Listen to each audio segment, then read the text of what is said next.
The cornfield went on forever under a dark October sky. The corn stalks moved in the wind like quiet warnings. It was 4:47 in the afternoon on October 19th, 2007, when Nicole Summers got off the yellow school bus at the corner of County Road 58 and Maple Ridge Drive in Harmon County, Ohio. This was a farming area where everyone knew everyone and people didn't lock their doors. The air smelled like dirt from the farms and smoke from faraway fireplaces. Nicole was 14 years old with sandy blonde hair pulled back in a ponytail. She fixed her backpack and waved to the bus driver before starting the quarter-mile walk home. In just 12 minutes, she would disappear so completely that not one neighbor, not one car driving by, not even the family's dog waiting on the porch would see where she went. This wasn't a busy city street where someone could disappear into a subway or slip into a narrow street. This was open farmland where you could see half a mile in every direction. The October sun was low but still bright, making long shadows across the dirt road. But somehow between the bus stop and her family's white farmhouse, a walk Nicole had done hundreds of times, she disappeared like morning fog. Her backpack was found 3 days later in a ditch 2 miles away, wet and empty.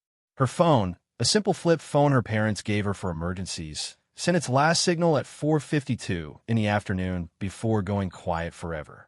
And the only clue anyone could give was a faded blue work van, dusty and plain-looking, that Mrs. Callahan from a nearby dairy farm thought she saw turning on a County Road 58 around the same time. What happened in those 12 minutes would bother Harmon County for the next 16 years. The community split between people who believed Nicole ran away and people who knew deep down that something terrible had happened on that normal autumn afternoon. Before we continue, if you're watching from somewhere across the country or the world, leave a comment and tell us where you're watching from. We read everyone. Harmon County had just over 8,000 people spread across small towns with names like Pleasant Valley and New Hope. It was the kind of place where Friday night high school football games brought the whole town out, where the Harvest Festival was the biggest event of the year, and where crime meant someone spray painting walls or teenagers drinking. The Summers family had lived there for 3 generations. Nicole's father, Tom Summers, managed a grain business. Her mother, Diane, worked part-time at the county library. They had 2 children, Nicole and her younger brother, Kyle, who was 11. The family went to church on Sundays at Harmon Community Church and lived in a simple 2-story farmhouse surrounded by soybean fields their grandfather once took care of. Nicole was a quiet girl with good grades and a small group of friends. She played clarinet in the middle school band and helped out at the county animal shelter on weekends. Teachers said she was hardworking and kind. She wasn't the type to want attention or take chances. Her schedule was easy to predict. School, band practice twice a week, family dinners at 6 o'clock exactly. On October 19th, she'd gone to her regular Friday classes at Harmon Middle School, talked with friends during lunch, and got on bus number 14 at 4:35 in the afternoon like she did every weekday. The bus driver, Jerry Holcomb, a 62-year-old grandfather who'd driven the route for 18 years, remembered Nicole smiling as she got off. She seemed perfectly normal, he'd tell police later, his voice heavy with guilt he didn't deserve. She said, "See you Monday, Mr. Holcomb," like always. I watched her start walking toward her house, and I had to keep going. I had 6 more stops to make. He pulled away at 4:48 in the afternoon. His schedule was written down exactly. In his rearview mirror, Nicole was a small figure in a denim jacket and jeans, backpack bouncing as she walked the familiar dirt road home. At the Summers farmhouse, Diane stood at the kitchen window, looking at the clock. By 5 o'clock, Nicole should have been through the door, dropping her backpack in the hall and heading straight for the cookie jar she thought her mother didn't know about. But 5 o'clock came and went. Then 5:15. Then 5:30. Diane felt the first worry, that mother's feeling that something was wrong. She called Nicole's phone. It went straight to voicemail. She walked outside, blocking the sun with her hand, looking at the empty road. The dog, a border collie named Scout, walked back and forth on the porch, whining.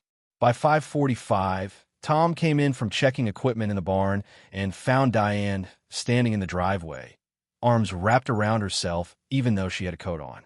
"She's not home," Diane said, her voice thin. Tom frowned. Nicole had never been late without calling. He drove his pickup down County Road 58, looking on both sides, calling her name through the open window. Nothing. He passed the Callahan farm, past the Henderson's place, and drove back. The dirt road stayed empty, the field quiet.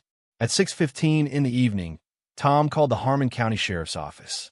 Deputy Rachel Voss took the report. Her tone changed from normal to alert when Tom described his daughter's age and how long she'd been gone. "We'll send someone right away," she promised him. Within 20 minutes, 2 police cars arrived at the Summers home, their lights cutting through the growing darkness.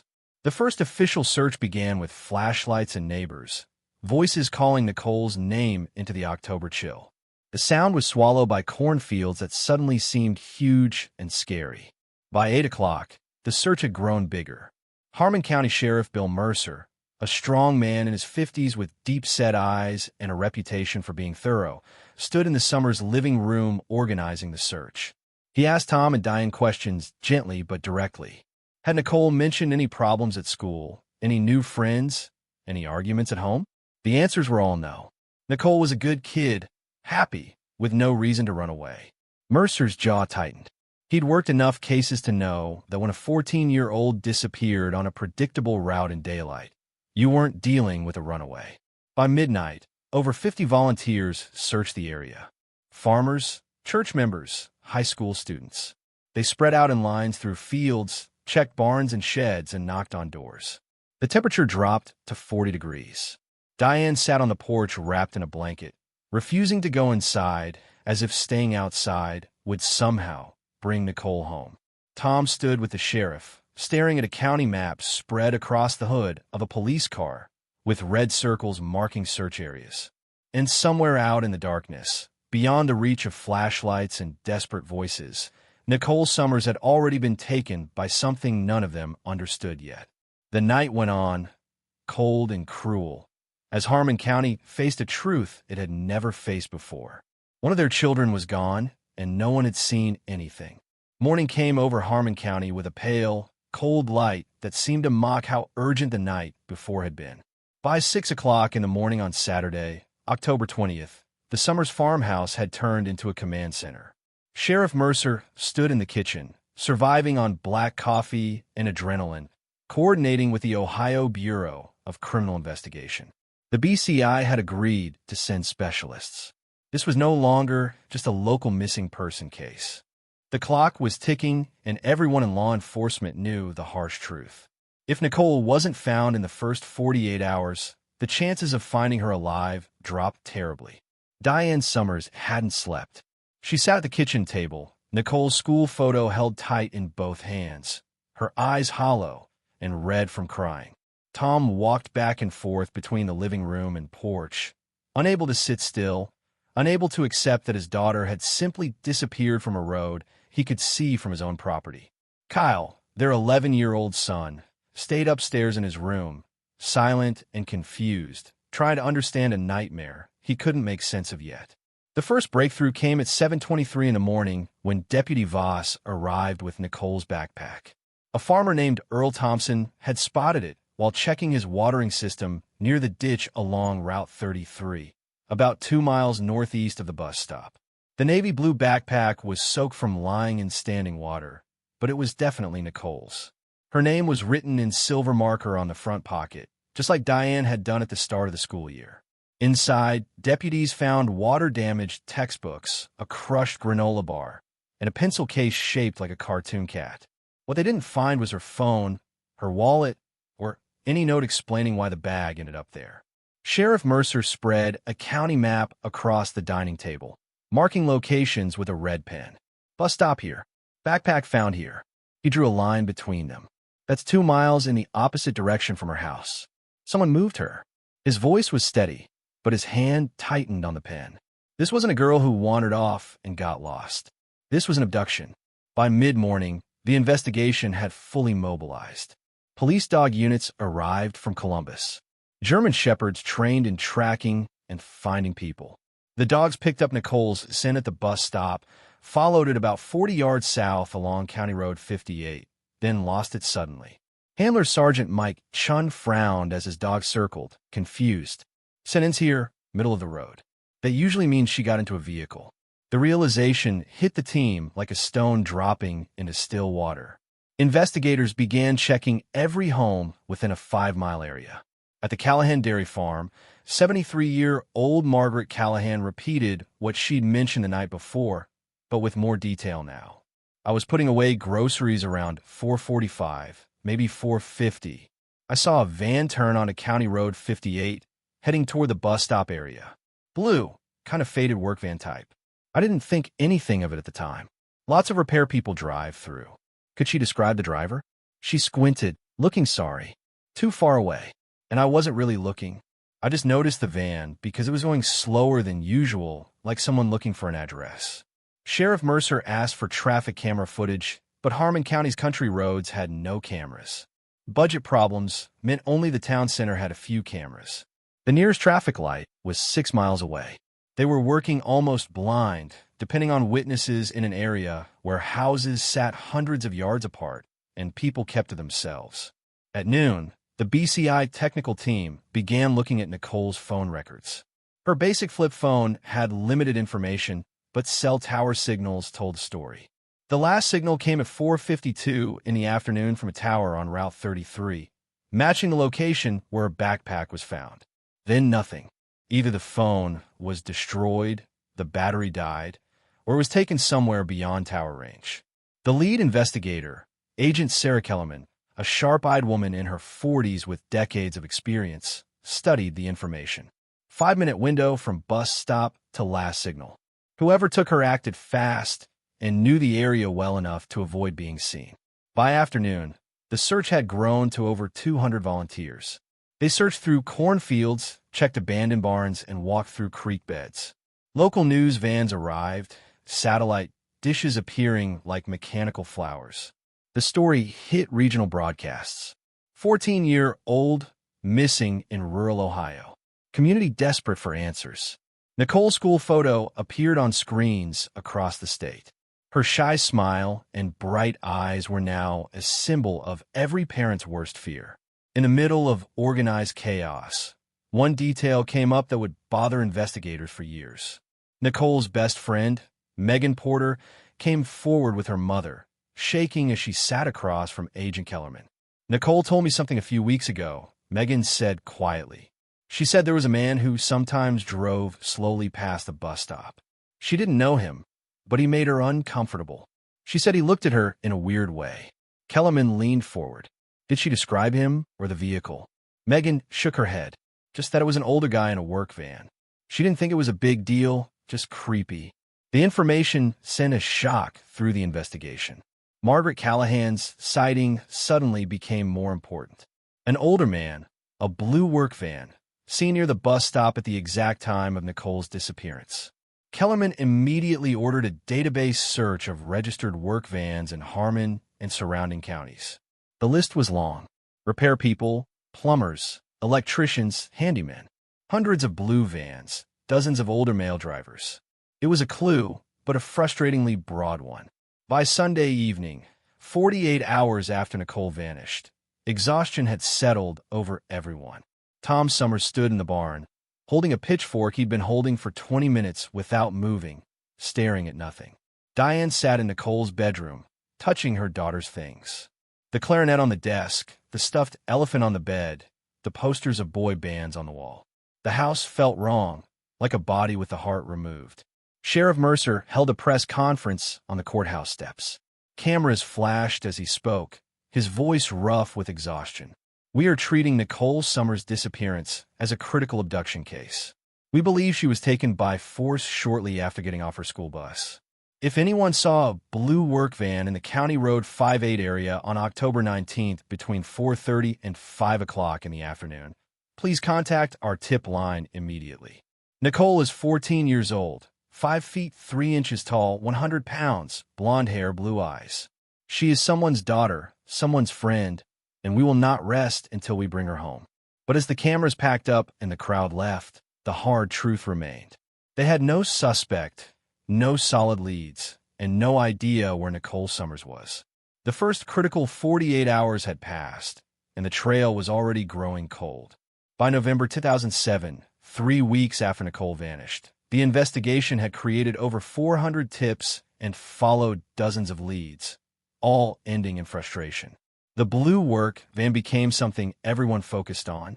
Sheriff Mercer's team made a list of 73 registered blue vans in a 3-county area, interviewing every owner. Repair people provided alibis. Plumbers showed work schedules. Electricians agreed to voluntary questioning. Each interview seemed promising until it fell apart under closer look.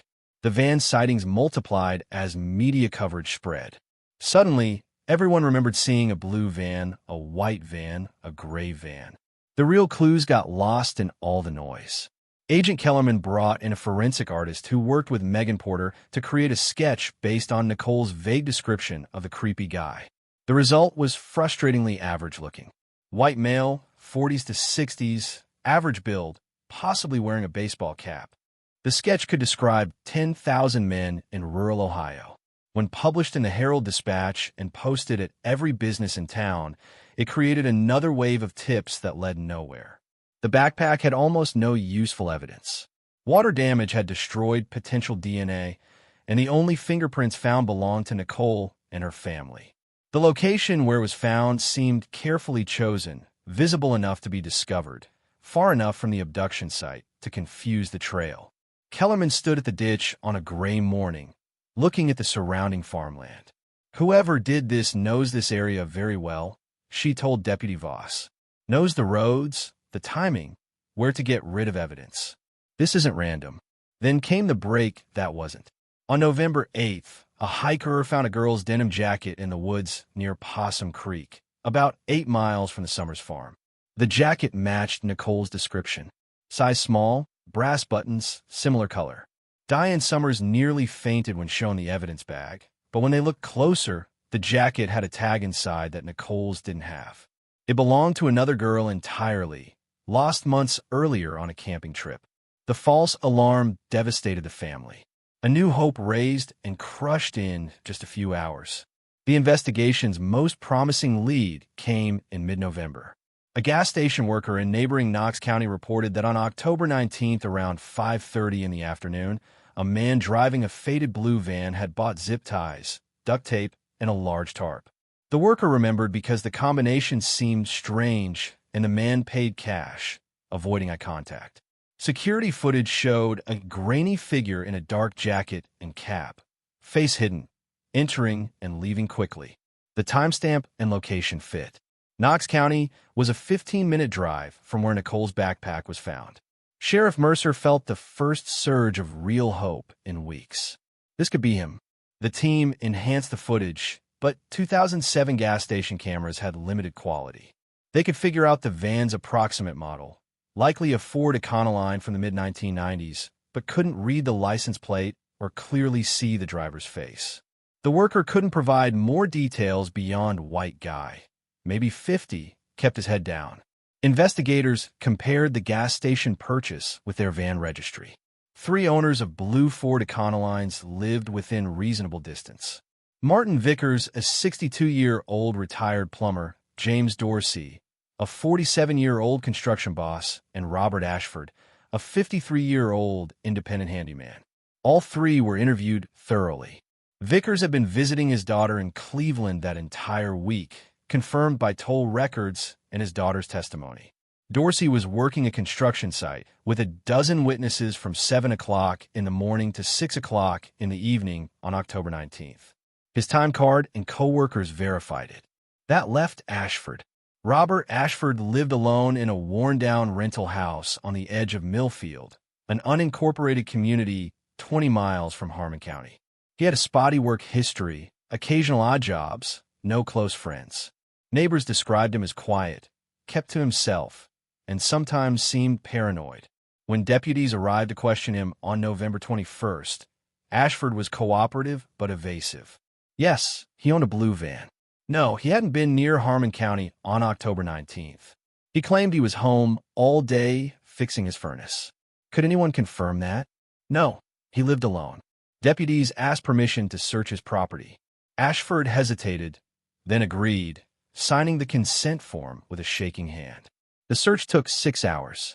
They searched through his house, garage, and van. They found tools, car parts, old newspapers, evidence of a lonely, somewhat messy life, but nothing connecting him to Nicole. No girl's belongings, no suspicious receipts, no clear evidence of violence. The van's interior was worn but clean, as if recently vacuumed. Forensic techs swabbed for DNA and took fiber samples, sending everything to the state lab. 3 weeks later, the results came back. No match. The DNA samples from Ashford's van showed his own DNA and trace amounts from multiple unknown sources, likely from years of transporting materials and occasional passengers. None matched Nicole. The fibers were generic, common to thousands of vehicles. Agent Kellerman reviewed the report with growing frustration. "It's too clean," she muttered. "Either he's not our guy, or he's extremely careful." Without physical evidence, they couldn't arrest Ashford. He remained a person of interest, but legally untouchable. Sheriff Mercer personally delivered the news to Tom and Diane Summers. Diane's face crumpled. "So he just walks free?" Mercer's jaw worked. "We don't have enough. Not yet. But we're not giving up." By December, as the first snow fell over Harmon County, the case had stalled. The blue van, once the investigation's brightest lead, had broken into dead ends. Media coverage decreased. National news moved on to other tragedies. Locally, people still whispered Nicole's name, still looked twice at every unfamiliar vehicle, but the initial urgency faded into a dull, constant dread. On Christmas Eve, the Summers family sat in their living room, unable to feel holiday spirit. Nicole's stocking hung empty above the fireplace. Kyle asked quietly if his sister would come home. Diane couldn't answer, tears choking her voice. Tom stepped outside into the falling snow, staring at the dark fields beyond, feeling completely helpless. In January 2008, 3 months after Nicole disappeared, the case was officially transferred to the Ohio Attorney General's Cold Case Unit. Sheriff Mercer attended the handover meeting, his face gray with exhaustion and failure. "This shouldn't be cold," he said, voice rough. "It's only been 3 months." But the investigator accepting the file, a tired veteran named Lieutenant Paul Hendricks, knew the reality. Without new evidence or witnesses, the case would join hundreds of others. Tragic, unsolved, waiting for a miracle that might never come. The file was labeled case number 2007 HC 0247. Nicole Summers, missing person, suspected abduction. It went into a metal cabinet in Columbus, one folder among many, as Harmon County tried to return to normal life while carrying a wound that wouldn't heal. The years passed over Harmon County like slow water wearing down stone. By 2010, Nicole's case had become a ghost story, whispered about but rarely discussed openly, as if speaking her name might bring the same darkness that took her. The missing person posters that once covered every storefront and telephone pole had faded and peeled away, replaced by newer tragedies, different faces. The Summers family lived in a kind of frozen state, not fully grieving but unable to hope. Diane Summers aged a decade in those first 3 years. Her hair turned gray too early, lines carved deep around her eyes and mouth. She kept Nicole's bedroom exactly as it was, the clarinet gathering dust on the desk, the bedspread still smooth from the last time her daughter made it. Every year, on October 19th, she organized a candlelight vigil at Harmon Community Church. The first year, over 300 people came. By 2015, the number had shrunk to perhaps 40, mostly family, close friends, and a handful of dedicated community members who refused to forget. Tom threw himself into work, managing the grain business with mechanical efficiency, rarely speaking about Nicole except on the darkest nights when grief caught him by surprise. Kyle grew from a confused 11-year-old into a quiet young man who left for college in Cleveland and rarely came home. The farmhouse was heavy with memories he couldn't process. The family broke apart slowly, each member sealed in private suffering, unable to bridge the gaps Nicole's absence created. Sheriff Mercer retired in 2012, his final years on the job shadowed by the one case he couldn't solve. At his retirement party, held at the VFW Hall with weak coffee and sheet cake, he pulled Agent Kellerman aside. "I failed that girl," he said quietly, his voice thick. Kellerman gripped his shoulder. "You did everything possible. Sometimes that's not enough." But Mercer shook his head, unconvinced, and spent his retirement years occasionally driving past the Summers farm, as if being nearby might somehow undo his failure. The investigation itself sat dormant in the cold case unit. Lieutenant Hendricks reviewed the file every year as required, but without new evidence or witnesses, there was nothing to pursue. Robert Ashford, the handyman with the blue van, remained a person of interest but lived his lonely life undisturbed. Investigators occasionally drove past his Millfield rental, checking if the van was still in the driveway, but legally they couldn't touch him. Ashford knew he was watched. Neighbors reported he'd become even more isolated, paranoid about surveillance, eventually selling the van in 2009 and buying a red pickup truck instead. In the community, theories grew in the absence of facts. Some believed Nicole had been taken by a drifter, someone passing through who struck randomly and moved on. Others suspected a local predator still living among them, hiding behind a familiar face.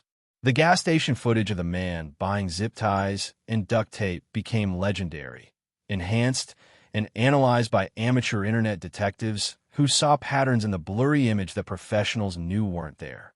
By 2015, Nicole would have been 22 years old.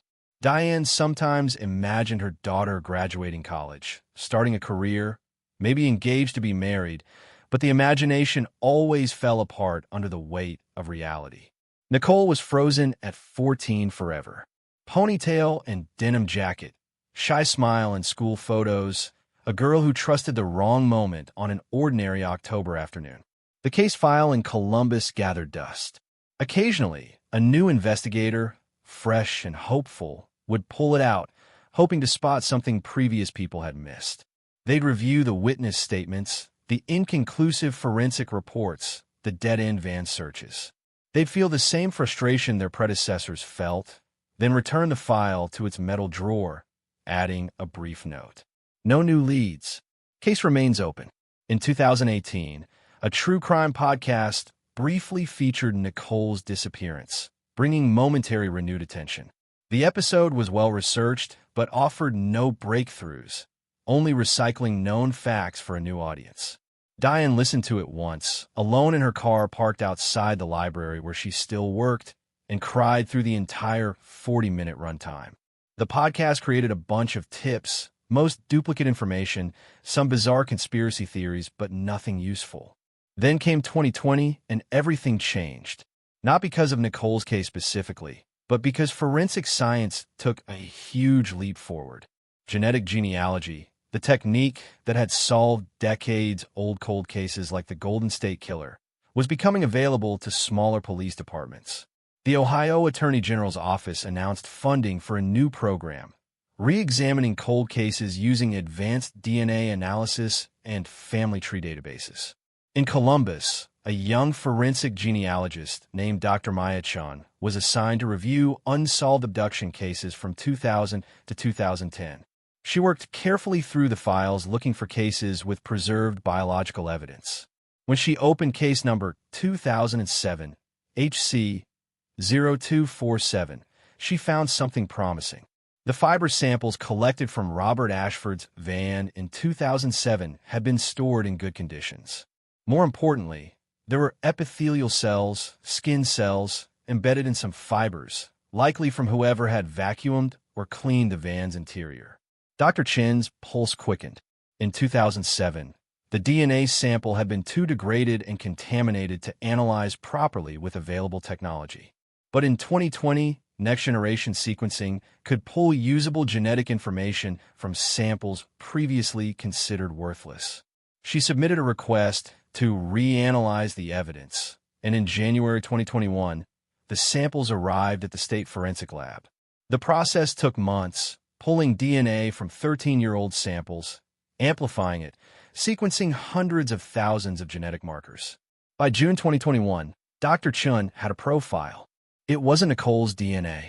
They'd kept her toothbrush for comparison. It belonged to an unknown male, likely the person who'd spent significant time in that van's interior. Now came the revolutionary part. Dr. Chun uploaded the profile to GeneMatch, a public genealogy database where people voluntarily share DNA for family history research. She wasn't looking for an exact match. The chances were nearly impossible. She was looking for relatives, distant cousins who'd never know their family tree might lead to a killer. 3 weeks later, the database returned a hit. A third cousin match. Approximately 3.7% shared DNA. The relative lived in Portsmouth, Ohio, and had uploaded their profile searching for family history. Dr. Chun began the careful work of building a family tree, tracing family lines back 4 generations, then forward through marriage records, birth certificates, death records. She worked with a professional genealogist, building branches that spread across southern Ohio like a map to truth. By August 2021, the tree had narrowed to a group of possibilities in Harmon and Knox counties. A name emerged with chilling clarity. Robert James Ashford, age 67, still living in Millfield. The DNA evidence that couldn't convict him in 2007 was now, with family tree context, pointing directly back to him. But this time, investigators had something more. Scientific proof showing the genetic material in his van belonged to his family line, not random contamination. Lieutenant Hendricks, now graying and approaching his own retirement, received Dr. Chen's report in his Columbus office. He read it twice, hands trembling slightly, then reached for his phone. After 16 years of silence, Nicole Summers' case was about to break wide open. The breakthrough came not with sirens or dramatic raids, but in the clean quiet of a forensic laboratory, where Dr. Maya Chun stared at a computer screen displaying a family tree that had taken 3 months to build. Every branch, every marriage record, every birth certificate led to the same conclusion. The DNA pulled from Robert Ashford's van in 2007, dismissed then as inconclusive, belonged to someone in his direct family line. With modern family tree techniques, the probability was overwhelming. The genetic material was his. Lieutenant Hendricks assembled a task force in September 2021, pulling investigators from the cold case unit and requesting support from the FBI's Child Abduction Rapid Deployment Team. They knew they had one chance to get this right. 16 years had passed. Evidence had aged. Memories had faded. But the science was irrefutable. They needed a case strong enough for conviction. The team began with Ashford's current situation. At 67, he still lived in the same worn-down rental in Millfield, though his landlord reported he'd become increasingly isolated. He'd stopped taking handyman jobs years ago, living on disability payments, and rarely leaving his property. Neighbors described him as paranoid, occasionally shouting at imagined intruders, his mental state getting worse. The red pickup he'd bought in 2009 sat rusting in the driveway, barely driven. Agent Kellerman, now in her early 60s but still sharp, rejoined the investigation as a consultant. She'd never forgotten Nicole's case. It had haunted her through promotions and other assignments. Standing in the task force briefing room, she studied updated photos of Ashford. Thin, gray-bearded, hollow-eyed. "He's been waiting for us," she said quietly. 16 years, wondering when the knock would come. The strategy was careful. First, they needed fresh DNA from Ashford for direct comparison, not relying only on family tree analysis. Surveillance teams watched his property, waiting for him to throw away something usable. It took 2 weeks. On October 3rd, Ashford put out his trash. Standard rules in Ohio allowed police to collect curbside trash without a warrant. Among the bags, investigators found a disposable razor, coffee cups, and cigarette butts. All were sealed and sent to the lab. At the same time, investigators re-interviewed everyone connected to the original case. Margaret Callahan, now 89 and in assisted living, still remembered the blue van from that October afternoon in 2007. Her memory had softened with age, but the core details remained the same. The gas station worker who'd sold zip ties and duct tape had moved to Florida but agreed to review the old footage again through a video call. "That's the transaction," he confirmed. "I remember thinking it was weird, all that stuff together. Dr. Chan worked on parallel tracks. She strengthened the family tree analysis, building out Ashford's family tree in both directions. His parents were deceased, two siblings, a sister in Arizona who hadn't spoken to him in 20 years, and a brother who died in a car accident in 1998. No wife, no children, a lonely branch on a family tree, which made the DNA evidence even more damning. Fewer people to confuse the genetic picture. The cell phone analysis from 2007 was revisited with 2021 technology. The FBI's Cellular Analysis Survey team reconstructed Nicole's final journey with precision impossible 14 years earlier. Her phone had sent a signal to the Route 33 tower at 4:52 in the afternoon. But modern triangulation techniques using old tower data revealed something new. The signal had been moving at about 45 miles per hour when it went dead, matching vehicle speed on that highway. The phone hadn't been thrown away while stationary. It was moving, likely still in the van, when someone powered it down or destroyed it. More importantly, the team discovered that Ashford's own cell phone, a basic flip model he'd owned in 2007, had pinged the same tower sequence that evening. The original investigation had never gotten Ashford's phone records because he wasn't a solid suspect until after the gas station footage came up, and by then, carrier records had been archived and difficult to access. Now, with proper warrants and modern data recovery, they reconstructed his movements, leaving Millfield at 4:20 in the afternoon, traveling toward Harmon County, pinging towers along Route 33 between 4:45 and 5:15 in the afternoon, then returning home. The timeline lined up perfectly with Nicole's abduction. By late October, the laboratory results from Ashford's thrown-away razor came back.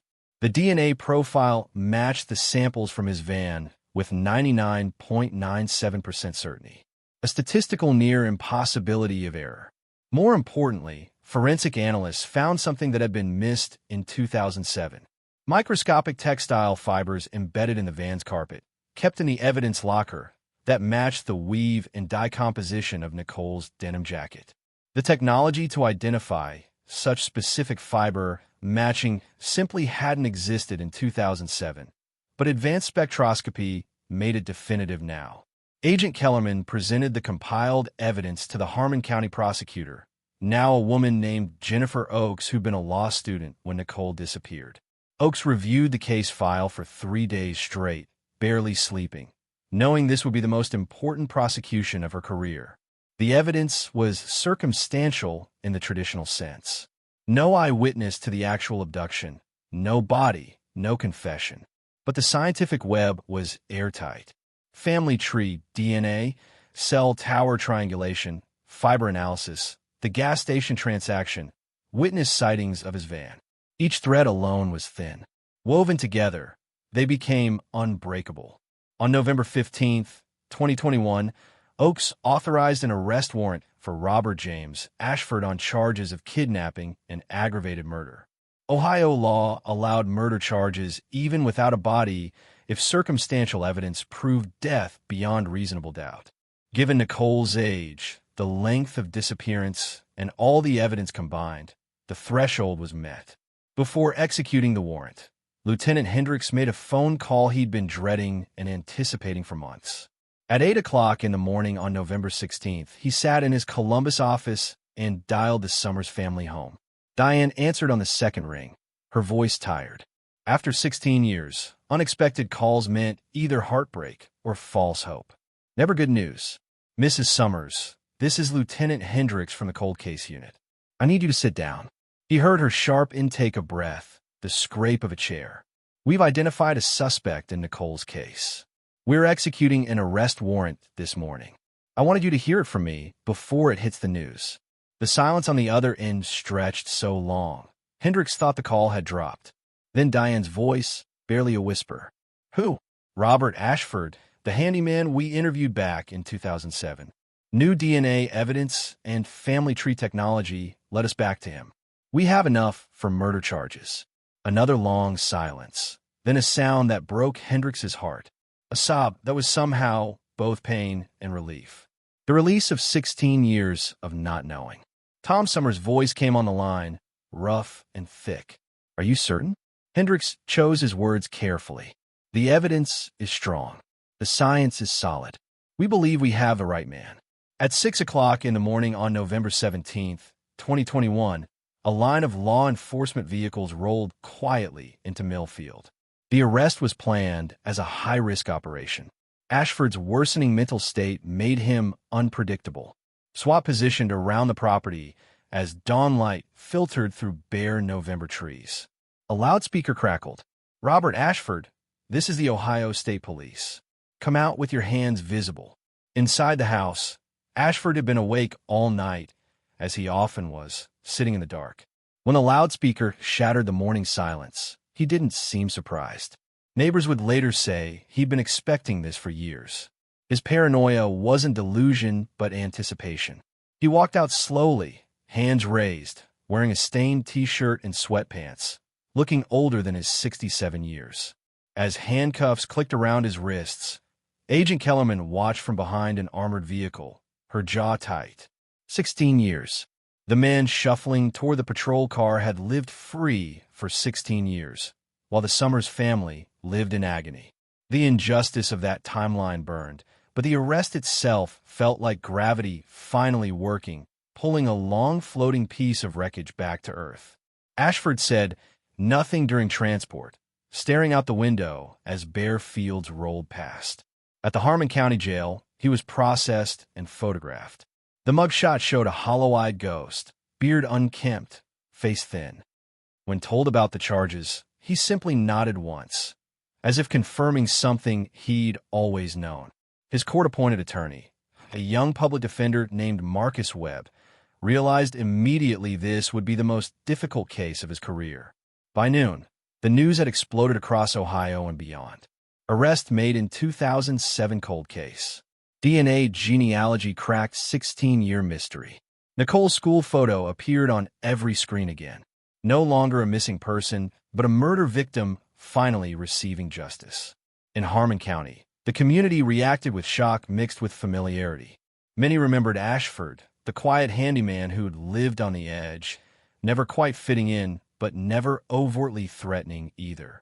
At the Summers farmhouse, Diane and Tom sat in their living room as news vans lined the road outside. For the first time in 16 years, Diane allowed herself to feel something beyond frozen grief. It wasn't closure. Nicole was still gone, still 14 forever. But it was a kind of terrible clarity. The question that had tormented them had an answer. The person responsible had a name and a face, and he would finally be held accountable. That evening, as Harmon County processed the huge shift, Dr. Maya Chun sat in her Columbus lab, reviewing the family tree one final time. Science had spoken where traditional investigation had failed, reaching across 16 years to pull truth from degraded samples and distant genetic cousins. It was proof the methodology worked, but also a reminder of how many other cold cases might yield to these same techniques if given the chance. The path to justice had taken 16 years, but it had arrived, and now the real battle would begin in the courtroom. The trial of Robert James Ashford began on March 7, 2022, in the Harmon County Courthouse, a brick building that had stood since 1889. Its high ceilings and wooden pews were now packed with spectators, journalists, and a community that had waited 16 years for this reckoning. Outside, a late winter frost clung to the courthouse lawn where a small memorial had formed. Nicole's school photo, surrounded by candles, stuffed animals, and handwritten notes. Justice for Nicole read a banner stretched between two oak trees. Prosecutor Jennifer Oakes stood before the jury during opening statements, her voice measured but forceful. She was 39, had grown up in neighboring Knox County, and remembered when Nicole disappeared.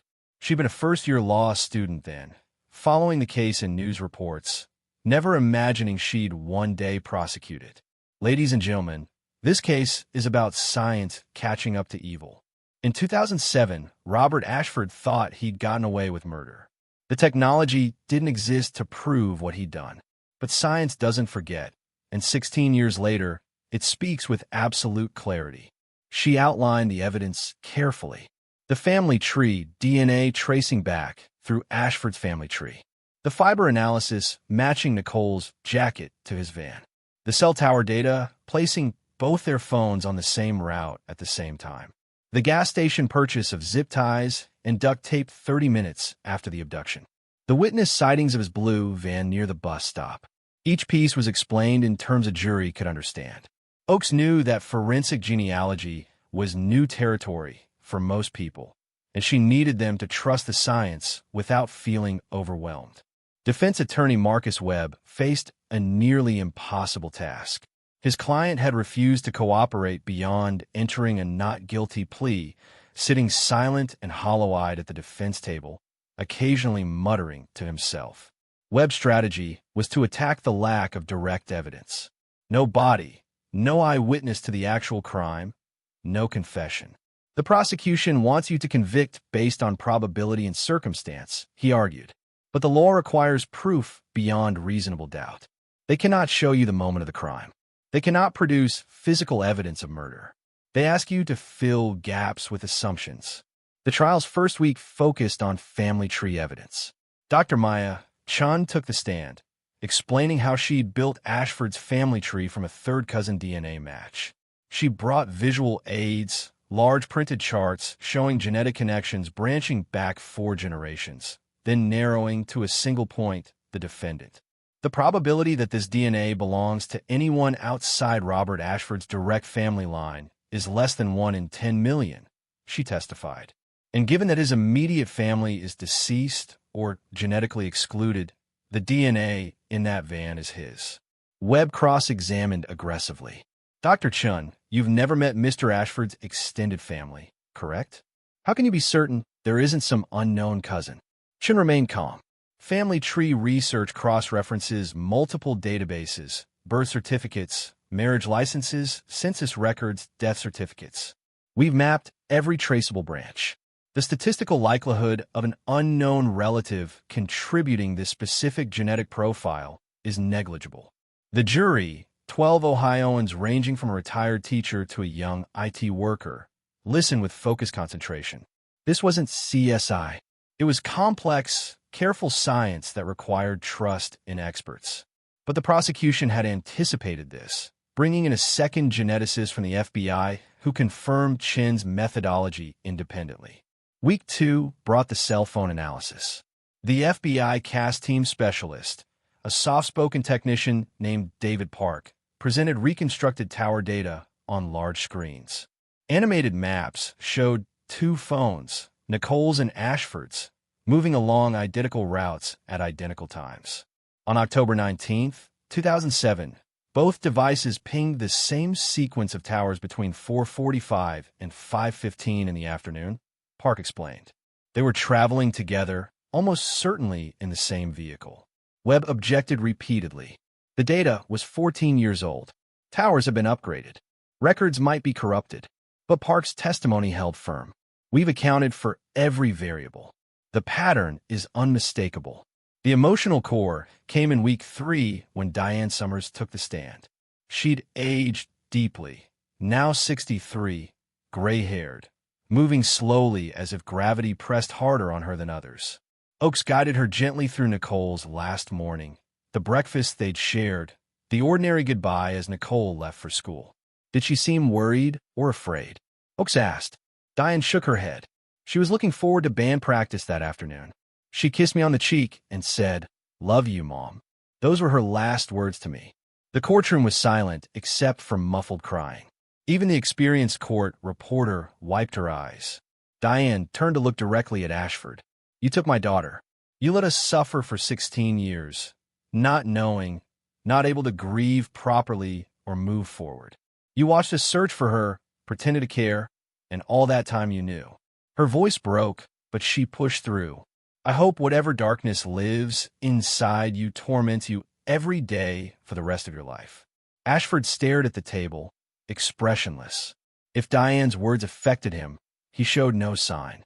The prosecution's final witness was Margaret Callahan, now 90, brought into the courtroom in a wheelchair. Her memory was fragile, but the core remained.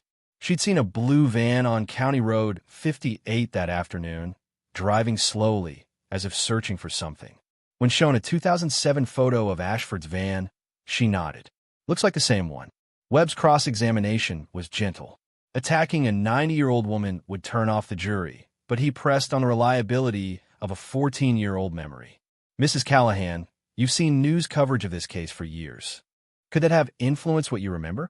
She considered, then shook her head firmly. I know what I saw that day. I told police then, and I'm telling you now. The defense presented almost nothing. Webb had no believable alternative theory, no alibi witnesses, no explanation for the mountain of scientific evidence. Ashford himself chose not to testify, which was his constitutional right, but left a vacuum the jury would inevitably fill with suspicion. Closing arguments stretched over a full day. Oakes put everything together into a story. Robert Ashford watched Nicole at the bus stop for weeks. He knew her routine. On October 19, 2007, he acted. He drove his blue van to that intersection, waited for her to step off the bus, convinced or forced her inside, and took her life. The science proves it. The timeline proves it. The witnesses prove it. 16 years don't erase truth. They only delay justice. Webb made his final stand. Circumstantial evidence, no matter how much you pile up, doesn't equal certainty. You're being asked to convict a man based on genetic probability and cell phone pings. Where's Nicole? If she's dead, where's her body? The prosecution cannot answer because they don't know. Doubt exists, and the law requires you to honor that doubt. The jury deliberated for 11 hours over 2 days. The Summers family waited in a courthouse conference room, Diane clutching a rosary she hadn't used in years. Tom pacing. Kyle, now 27, sitting with his head in his hands. Agent Kellerman waited in the hallway, unable to leave despite having no official role. Dr. Chen watched from the gallery, knowing her science was on trial as much as the defendant.